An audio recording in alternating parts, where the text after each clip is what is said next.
पिछले वीडियो में हम लोगों ने पढ़ा था परसेंटेज चेंज। परसेंटेज चेंज को कैलकुलेट करने के लिए हमें सबसे पहले चेंज देखना पड़ता है। चेंज चाहे पॉजिटिव हो या फिर नेगेटिव हो, उसके लिए एक बेस वैल्यू रिस्पॉन्सिबल होती है, यानी उस बेस वैल्यू से ही वो पॉजिटिव चेंज या फिर नेगेटिव चेंज होता है। अब पॉजिटिव चेंज का मतलब क्या है कि इंक्रीज हो रहा होगा, ग्रोथ हो रहा होगा, है ना। नेगेटिव चेंज से हम क्या अजम्पशन करते हैं कि डिक्रीज हो रहा है ना। तो वो जो चेंज है उस बेस वैल्यू का कितना परसेंटेज है, ये हम कैलकुलेट करना जानते हैं कि change upon base value into 100 हमारा परसेंटेज चेंज निकल आएगा। अब इसी कॉन्सेप्ट का यूज हम कब करेंगे, जब हम प्रॉफिट एंड लॉस वाला चैप्टर पढ़ेंगे।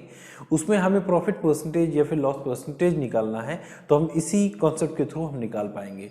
क्योंकि प्रॉफिट क्या है, एक तरह का पॉजिटिव चेंज है, लॉस क्या है, एक तरह का नेगेटिव चेंज है। तो जब भी कभी इंक्रीज हो रहा हो, ग्रोथ हो रहा हो या प्रॉफिट है, तो हमेशा इसको पढ़ेंगे क्या, पॉजिटिव चेंज। जब भी कभी डिक्रीज हो रहा है या फिर लॉस हो रहा है, इसको हम कैसे पढ़ेंगे, नेगेटिव चेंज। ठीक है, तो अब आने वाला जो कॉन्सेप्ट है वो है successive percentage change. Successive percentage change कैसे कैलकुलेट करेंगे और ये होता क्या है, ये हम इस वीडियो में सीखेंगे। चलिए शुरू करते हैं।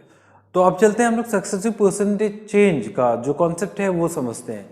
सबसे पहले यहाँ पे लिखा हुआ है सक्सेसिव परसेंटेज चेंज, यानी कोई भी चेंज हो रहा है वो किस में हो रहा है, परसेंटेज में होगा और सक्सेसिव होगा। सक्सेसिव का मतलब क्या होगा कि 1 by 1 चेंज होगा, यानी एक के बाद एक, किसी भी वैल्यू में 1 by 1 यानी एक के बाद एक चेंज होना। ओके, अब मैंने एक छोटी सी वैल्यू ली है 100। ये 100 पे मैंने सबसे पहले क्या दिखाया है कि 20% का इंक्रीज, यानी अपवर्ड एरो से 20% का इंक्रीज दिखा रहा हूँ, यानी इस 100 को 20% से मुझे इंक्रीज कराना है, यानी इसमें 20% मुझे ऐड करना है इसी का। फिर जो भी रिजल्टेंट वैल्यू आ रहा है, जैसे सपोज 120 आ रहा है रिजल्टेंट वैल्यू, ठीक है ना। अब 120 कैसे आएगी भाई, 20% से इंक्रीज हो रहा है, दैट मीन्स कि something is added to some value.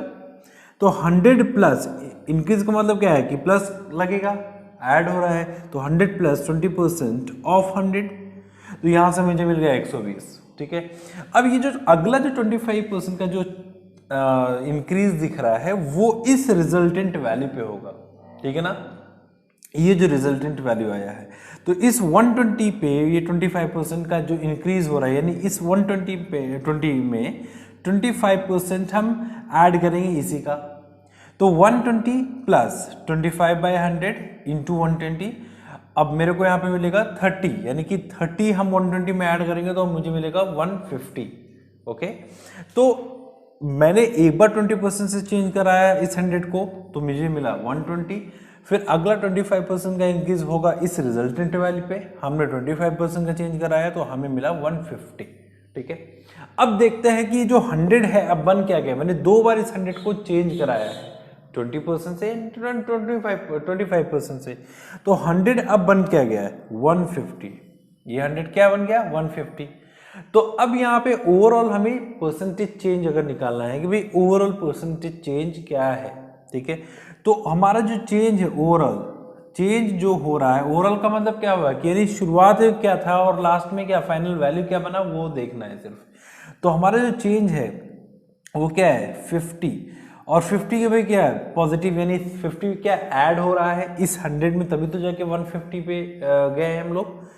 अब ये जो चेंज है, अगर इसको मुझे परसेंटेज निकालना है कि कितने परसेंट का चेंज हुआ है, तो इसके लिए बेस वैल्यू क्या है, यही 100 है, क्योंकि इसी 100 में ही 50 ऐड होके वहाँ पे गया है। तो अगर देखेंगे तो आगे हम परसेंटेज चेंज निकालेंगे, तो 50/100 इंटू 100 50%, ठीक है ना, यानी 50% का मुझे चेंज मिला है, और ये पॉजिटिव साइन के साथ है, दैट मीन क्या, इंक्रीज हुआ है। और अगर हम 100 से मल्टीप्लाई यहाँ पे ना भी करते तो भी ये क्या है भाई, डिनोमिनेटर में 100 है, दैट मीन्स क्या है कि हम 100 से कंपैरिजन कर रहे हैं, और कोई भी चीज़ डिनोमिनेटर में है और न्यूमरेटर में कुछ भी हो तो परसेंटेज होगा, यानी 50% कहलाएगा ये, अगर हम 100 से ना मल्टीप्लाई करते। और हमने सीखा भी है कि भाई किसी भी फ्रैक्शन का अगर परसेंटेज वैल्यू कैलकुलेट करना है तो उसे हम 100 से मल्टीप्लाई करेंगे, ठीक है। तो हमारा जो ओवरऑल चेंज है वो पॉजिटिव है, यानी 50% से इंक्रीज हो रहा है।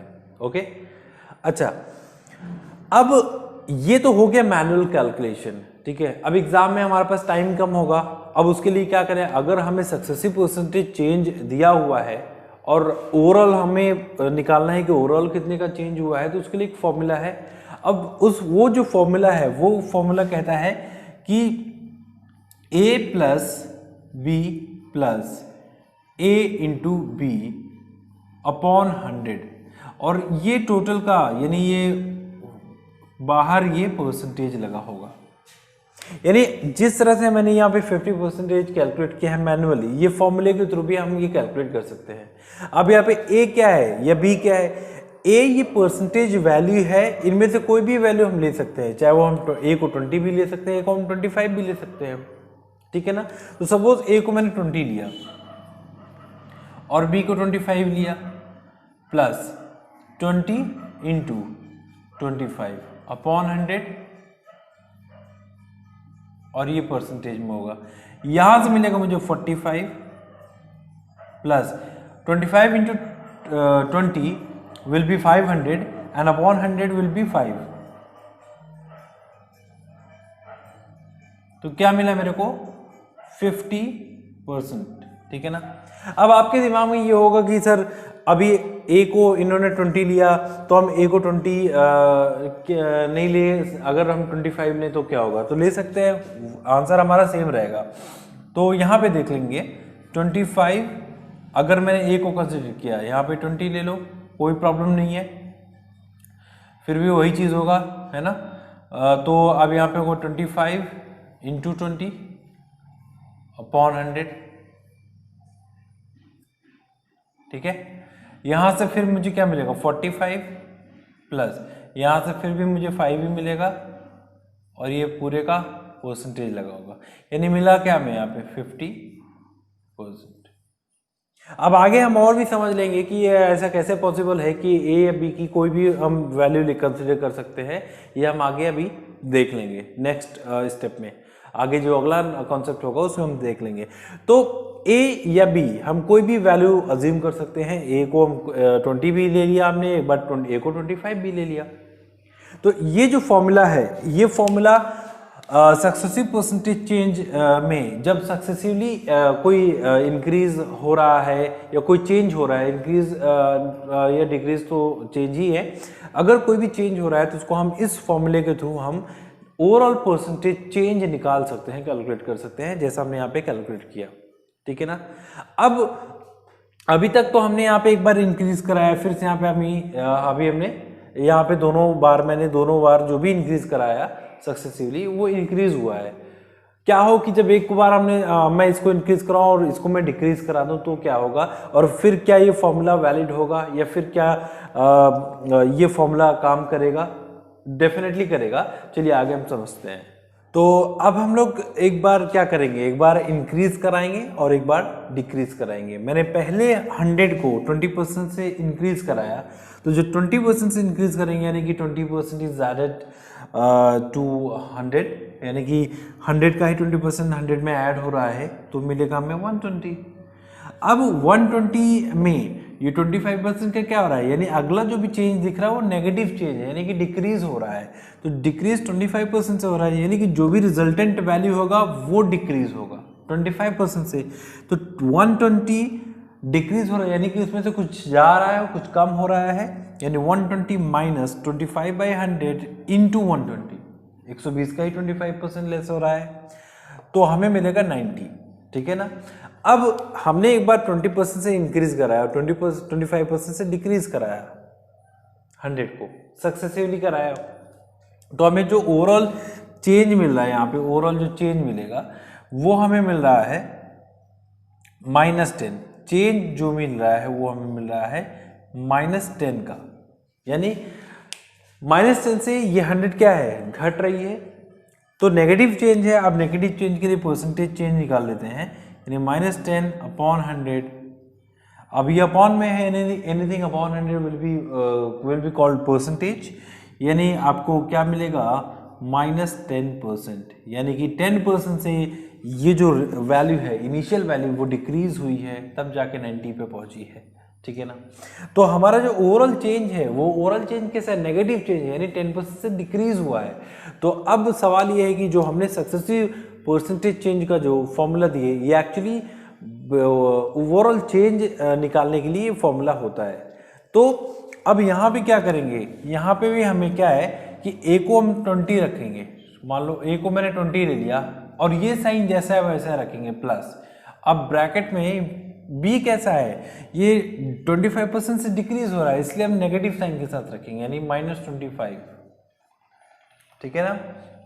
ओके प्लस अब यहाँ पे क्या करेंगे भाई 20 इंटू -25 अपॉन 100। अब ये पूरे का जो है परसेंटेज में रहेगा, ठीक है। ओके यहां से मुझे मिलेगा -5 प्लस -5, ठीक है ना। तो -5 प्लस -5 कितना हो जाएगा -10 और ये मुझे मिलेगा परसेंटेज में। तो ओवरऑल जो परसेंटेज चेंज है हमें सिर्फ क्या करना है कि हमें अगर नेगेटिव चेंज हो रहा है तो ए या बी में से जो भी वैल्यू हम अज्यूम कर रहे हैं ए को, अगर वो नेगेटिव चेंज दिख रहा है या डिक्रीज हो रहा है तो हमें बस उसको क्या करना है, उस साइन के साथ हमें यहाँ पे सब्स्टिट्यूट करना है, रखना है और हमें कैलकुलेशन करके हमारा आंसर हम निकाल सकते हैं, ठीक है ना। अब अभी तक तो हमने 2 बार सक्सेसिव चेंज कराया, क्या हो कि जब एक बार और हम सक्सेसिव चेंज कराएंगे तो क्या फिर भी ये फॉर्मूला काम आएगा। मैनुअली तो हम कैलकुलेट कर सकते हैं कि 1 बाय 1 करके हम कैलकुलेट कर लेंगे, बट फॉर्मूला ऐसे ही है, यानी कि अगर हम एक बार और चेंज करा दें तो हमें इस फॉर्मूले को हम कैसे यूज करेंगे वो हम देख लेते हैं। तो अभी तक हम लोगों ने क्या किया था कि हम लोग 2 बार सक्सेसिवली चेंज करा रहे थे किसी भी वैल्यू को, और हमने देखा कि हम किस तरह से कैलकुलेट कर सकते हैं, मैनुअली भी देखा, फिर हमने सक्सेसिव परसेंटेज चेंज का फॉर्मूला यूज़ किया। सक्सेसिव परसेंटेज चेंज का फॉर्मूला हमने ओवरऑल परसेंटेज चेंज जो भी हो रहा है उसको हम लोग कैलकुलेट करने के लिए हम लोग यूज़ करते हैं। चलिए इसको समझते हैं कि सबसे पहले हमने 20% से इंक्रीज किया, 120 पे पहुंचे, इस 120 को 25% से इंक्रीज किया, 150 पे पहुंचे, फिर 150 यानी अगला जो चेंज दिख रहा है वो 10% से इंक्रीज दिख रहा है, तो यानी 150 को फिर से हम क्या करेंगे 10% से इंक्रीज कराएंगे तो हमें मिलेगा 165। वही काम करना है भाई, अगर इंक्रीज हो रहा है दैट मीन्स कि कोई भी चीज़ यानी something is added to this 150, क्या ऐड हो रहा है 10%, किस चीज़ का 10%, इसी 150 का 10%, यानी 150 प्लस 10% ऑफ दिस 150 हमें यहाँ पे मिलेगा 15, यानी 150 प्लस 15 विल बी 165। अब देखना क्या है कि अभी ये 100 था, यहाँ पे फाइनली हम देख रहे हैं 165 बन गया है, यानी यही 100 क्या बन गया 165 बन गया है, यानी चेंज कितने से है ये देख लेते हैं। तो मैनुअल कैलकुलेशन से तो हमें पता चल जाएगा कि चेंज कितने का मिल रहा है। जो भी चेंज हो रहा है वो हमें मिल रहा है 65 का, यानी कि 65 का इंक्रीज हो रहा है, किस में हो रहा है इस 100 में हो रहा है। तो यानी जो चेंज हो रहा है उस चेंज के लिए बेस वैल्यू क्या मानी जाएगी 100 मानी जाएगी। तो देखा जाए तो यहाँ पे जो भी परसेंटेज चेंज हो रहा है वो कितने का हो रहा है, वो हमें मिल रहा है 65% का चेंज हमें दिख रहा है। अब सवाल ये है कि अब यहाँ पे हमने 3 बार परसेंटेज चेंज कराया या फिर परसेंटेज इंक्रीज कराया सक्सेसिवली 1 बाय 1। हमारे पास जो भी फॉर्मूला है वो है सिर्फ उसमें 2 ही वेरिएबल है, एक ये a है और दूसरा b है, ठीक है ना। अब परसेंटेज जो चेंज हो रहा है वो 3 दिया हुआ है, लेकिन हमें वेरिएबल सिर्फ 2 ही दिए हैं। अब करेंगे क्या, जब भी सक्सेसिव चेंज होता है तो उसमें हम क्या करते हैं, हम पेयर्स बना लेते हैं। एक बार हम इनके साथ हम क्या कर रहे हैं, इनको हम पेयर बना के देख लें कि यहाँ से हमें क्या ओवरऑल चेंज मिल रहा है, यानी कि हम यहाँ से अगर देखेंगे तो एक बार 20% से इंक्रीज करा रहे हैं, एक बार 25% से इंक्रीज करा रहे हैं, तो हम 150 पे पहुँच गए। यानी ओवरऑल हम यहाँ का निकाल लें पहले और फिर जो भी आएगा हम उसको किससे पेयर बना लेंगे 10% से, ठीक है ना। तो सपोज हमारा यहाँ से लेके यहाँ तक जो भी परसेंटेज जो चेंज आ रहा था वो ओवरऑल जो परसेंटेज चेंज आ रहा था यहाँ से यहाँ तक का हमें क्या मिल रहा था 50% का, हमें क्या मिल रहा था 50% का इंक्रीज मिल रहा था। तो यहाँ से यहाँ तक में यानी 50% का इंक्रीज, और फिर अगला जो सक्सेसिव परसेंटेज चेंज यानी अगला जो चेंज आ रहा है इसी 150 में आ रहा है 10% का इंक्रीज, यानी इसको अब इसके साथ हम पेयर बना के कर लेंगे। तो अब यहाँ पे इसके साथ अगर हम पेयर बनाते हैं तो हम a को ले लिया हमने 50 प्लस 10 b को, और उसका 50 इंटू 10 अपॉन 100, और ये ओवरऑल क्या होगा, परसेंटेज में रहेगा, क्योंकि हमें ओवरऑल परसेंटेज चेंज निकालना है। अच्छा, यहाँ से हमें मिल गया 60 और फिर यहाँ से हमें मिल गया 5, तो हमें मिला क्या 65%। हमें मिला क्या 65%, जो कि हमें मैनुअल कैलकुलेशन करने पे भी हमें मिला था। तो हमें डरने की कोई ज़रूरत नहीं है, हमारे पास चाहे जितनी बार भी सक्सेसिव चेंज मिल रहा है या हो रहा है तो उसका हम ओवरऑल चेंज निकाल सकते हैं। हम क्या कर सकते हैं कि हम कोई भी दो ले लें, उसको हम पेयर बना के कर सकते हैं। जैसे हमने 20 और 25 को एक बार पेयर बनाया तो हमें 50% का चेंज मिला। अब हम क्या कर सकते हैं, हम चाहे तो 20 और 10 को भी पहले ले सकते हैं और इनसे जो रिजल्टेंट परसेंटेज चेंज मिलेगा उसको हम इसके साथ कंसिडर कर सकते हैं, ठीक है ना। तो हमें वही चीज़ मिलेगा। तो जब भी सक्सेसिव चेंज हो रहा हो उसमें सबसे ख़ास बात यह है कि आप फॉर्मूले में कोई भी आप ए या बी को कुछ भी आप अज्यूम कर लेते हैं, यानी कोई भी वैल्यू आप ले सकते हैं, इनमें से कोई भी वैल्यू ले सकते हो और आप अपने आंसर तक पहुंच सकते हो, ठीक है ना। तो कभी भी सक्सेसिव चेंज दिखे तो आप इस फॉर्मूले का यूज़ बहुत आसानी से कर सकते हैं और जल्दी से हमें परसेंटेज चेंज या फिर ओवरऑल परसेंटेज चेंज हम कैलकुलेट कर सकते हैं। तो अब अगले वीडियो में हम लोग देखेंगे मल्टीप्लाइंग फैक्टर, है ना। मल्टीप्लाइंग फैक्टर क्या होता है, उसके बाद हम लोग फिर अगले कंसेप्ट हम पढ़ेंगे कि कैसे हम फ्रैक्शंस का यूज़ करते हैं। क्योंकि अभी तो हमारा जो कैलकुलेशन है वो कैलकुलेशन हमें थोड़ा सा लंबा दिख रहा है, यानी यहाँ से हम आसान कर सकते थे या आसान कर सकते थे, वैल्यू भी काफ़ी आसान दिख रही है। बट ये सिर्फ समझाने के लिए है, ये इस चीज़ का यूज़ करने के लिए है कि सक्सेसिव परसेंटेज चेंज क्या होता है, सक्सेसिव परसेंटेज चेंज के लिए हम कैसे कैलकुलेट कर सकते हैं, मैनुअल कैलकुलेशन कैसे कर सकते हैं, वो सारी चीज़ें, ठीक है ना। तो अभी क्या है, अभी हमें आगे ये भी बताना है कि हम ए और बी में कोई भी ये परसेंटेज चेंज वैल्यू रख सकते हैं, क्यों रख सकते हैं, कैसे रख सकते हैं। वो जब हम लोग पढ़ेंगे मल्टीप्लाइंग फैक्टर तो ऑटोमेटिकली वो हमें समझ में आ जाएगा कि हम ऐसा क्यों करते हैं, ठीक है। तो फिलहाल के लिए अभी इतना आप समझ लीजिए। अगला जो कॉन्सेप्ट है वो है मल्टीप्लाइंग फैक्टर का, चलिए उसको समझते हैं।